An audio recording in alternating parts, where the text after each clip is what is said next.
Vladimir Klitschko versus Mike Tyson. Tough fight. You know, Vladimir is a very good fighter, very good puncher. I've trained both guys.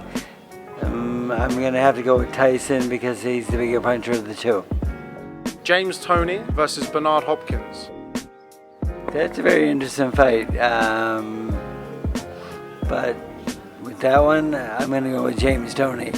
I know, Bernard, you're a good guy and all that, and sorry to pick Toney, but I think Toney just maybe might be too busy for you. Jorge Linares versus Amir Khan. Amir is a great boxer. I'm a big fan of his boxing speed. He's one of the few guys that might have a little bit faster reaction to punches than Manny Pacquiao. But I'm going to go with the other guy. I forgot his name.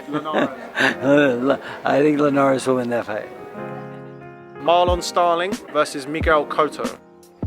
Oh, that's a very interesting fight. Now, Marlon's a good friend of mine, a Hall of Famer. Really the best defensive fighter of his era. And that was for one reason and one reason only, is because he kept his hands up. But Miguel COTTO, when we're together, he put things together really well. I'm going to have to go with COTTO on that one. Virgil Hill versus Michael Moorer. You know, we've been offered that fight many times, and they've always said that we say no. We've asked for that fight from Virgil's side many times, and Emmanuel Stewart doesn't want to talk about it. I'm going to pick Virgil Hill to beat Michael Moorer. Sorry, Michael. I know I'm going to hurt your feelings with this one, but you're a big guy. Johnny Tapia versus Guillermo RigondeauX. Tapia would always get up for big fights. He always would fight his best. I remember when him and the hometown fighter and him, they were both from the same place, and everyone thought Tapia was going to lose that one also, but Tapia wins this one and that one both. Pernell Whitaker versus Roberto Duran. You know, Whitaker's a great fighter, a great boxer, he had a lot of speed and so forth. Duran was just maybe a little bit too mean for him, though. He would really dig down deep when he had to. I love Duran in the late rounds of fights, where he's won many fights outside of the 12th round. I mean, you talk about like when he was fighting in his prime, he's fighting 15-rounders. He's won many fights, 13, 14, 15th round. He turned up a notch. I'm going to pick Duran. Marvin Hagler versus Carlos Monzon. Carlos Monzon, the greatest middleweight of all time, and I grew up with Marvin Hagler, and they trained in my gym on the weekends, and we'd go to their gym on the other weekends. And I don't like his brother Robbie Sims that much, and we fought a couple of times, and I have good memories of those fights. But I'm going to pick Marvin Hagler because I think Hagler was a younger, fresher guy, and Monzon was a great fighter, and he did really, really well. But you hear a lot of rumors about never making weight, always coming in overweight, you know, getting on the scale, drinking the water, and just a lot of tricks and stuff like that. But you know, again, I wasn't there. But since I am from Massachusetts, I'm going to go with the Brockton boy. Manny Pacquiao versus Julio Cesar Chavez Sr. A very good fight. I mean,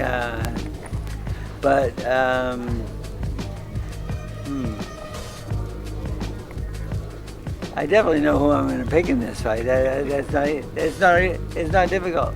But the thing is, just because he was a much more complete, better fighter.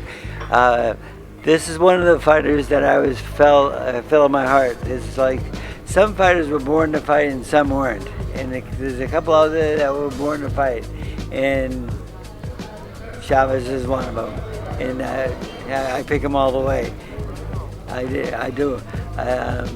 You know, just, you know, Pacquiao's explosive, very quick, yes, but with too heavy a competition for him in that one, I feel. Floyd Mayweather Jr. versus Aaron Pryor. Floyd was a very good boxer in his day, but Aaron Pryor was better. I'm going to go with Aaron Pryor all day long. Andre Ward versus Joe Calzaghe. Big fight.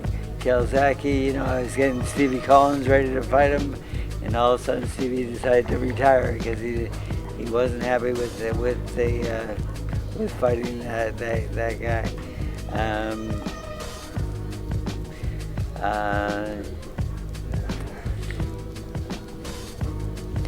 Wow, that's a real hard fight because you've got a champion that's tall, good reach, very good combinations.